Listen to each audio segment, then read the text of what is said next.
Let's discuss preparation of potassium dichromate. Potassium dichromate यानी K2Cr2O7। अब commercially potassium dichromate को chromite ore से बनाया जाता है, याद रखना। So K2Cr2O7 is prepared from chromite ore. Chromite ore जिसे आप क्रोम आयरन भी कह सकते हो, और क्रोम आयरन। अब इसको बनाते समय कुछ सब्सिक्वेंट स्टेप्स आएंगे, हमें वो स्टेप्स को फॉलो करना होता है। तो सबसे पहला स्टेप होता है concentration of ore. So step number 1 in the process is concentration concentration of ore. देखो, सबसे पहले हम लोग क्या करेंगे, क्रोमाइट ओर को लाएंगे। अब उस क्रोमाइट ओर के अंदर जो अनवांटेड मटेरियल प्रेजेंट होगा उसे हम कहेंगे gangue. So first of all we need to pulverise the ore. So ore को अलोंग विद गैंग हमें क्रश करना होगा और पाउडर्ड करना होगा। और वो जो पाउडर्ड ओर है उसे हाइड्रोलिक क्लासिफायर में इंट्रोड्यूस करना होगा। इसके लिए ग्रेविटी सेपरेशन के लिए। अब उसमें गैंग पार्टिकल्स लाइटर होंगे, those gate washed away with the slow stream of water, whereas heavier ore particles sunk at the bottom. So ore is concentrated.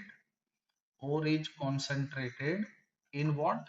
Hydraulic classifier. Hydraulic classifier. अब आपके पास concentrated ओर आ गया, यानी ऐसा ओर जिसमें कल्ती नहीं है, यानी मिर्च मसाला नहीं है, हमें जो काम की चीज है वही है। अब दूसरे स्टेप में आता है रोस्टिंग।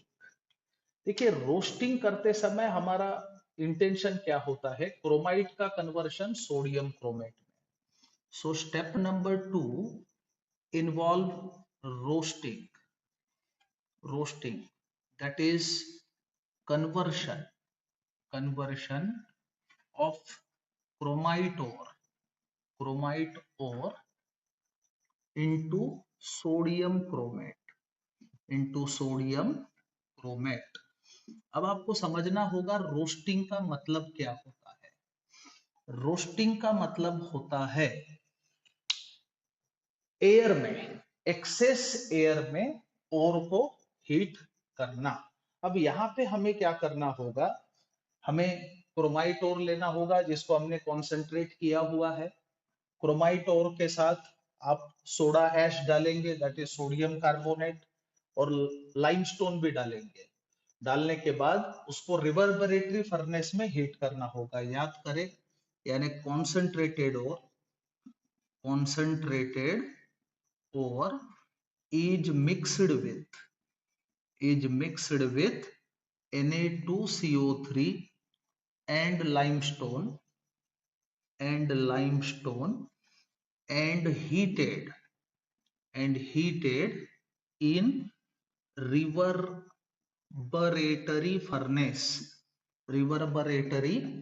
furnace in excess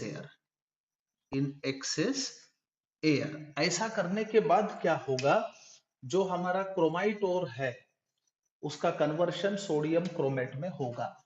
सो इसको किस प्रकार से हम दिखा सकते हैं, सो FeOCr2O3 ये हमारा क्रोमाइट ओर है। दिस इज द ओर जिसको आप क्रोम आयरन भी कह सकते हो। सो हमने इसको क्या किया, Na2CO3 के साथ मिक्स किया, उसमें पास किया एयर, क्योंकि हम इसको रोस्ट कर रहे हैं।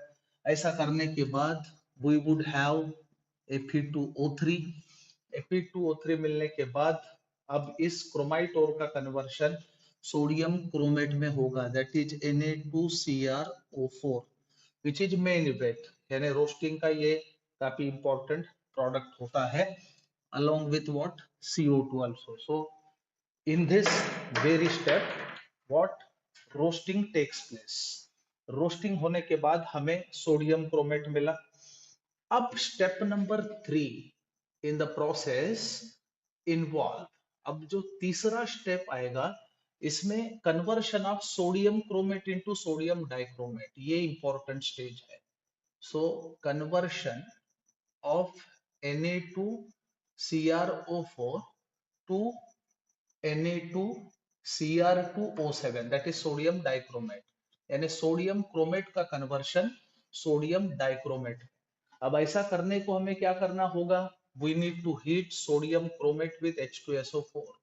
सोडियम क्रोमेट बोले तो Na2CrO4, इसको हमें H2SO4 के साथ हीट करना होगा। हीट करना होगा मतलब ये पूरा काम रिवर्बरेटरी फर्नेस में ही चल रहा है, तो फर्नेस में हीट जबरदस्त होती है। So that we will have Na2Cr2O7 then Na2SO4 and water. अब ये जो Na2SO4 आपको मिला, it is less soluble in water, याद रखना। So Na2SO4 dot 10H2O crystallizes out, and crystals जो हमें मिलेंगे, crystals are filtered to separate, यानी हमें इसको सोडियम डाइक्रोमेट से अलग करना होगा फिल्ट्रेशन करा के। अब हमारा टारगेट एक्चुअली पोटेशियम डाइक्रोमेट बनाना है। So step number 4, which happens to be crucial, involve conversion of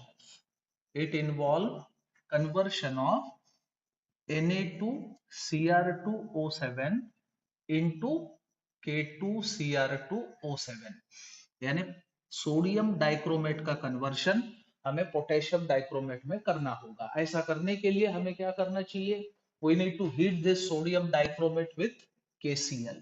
So Na2Cr2O7, इसको KCl के साथ आपने हीट करना है।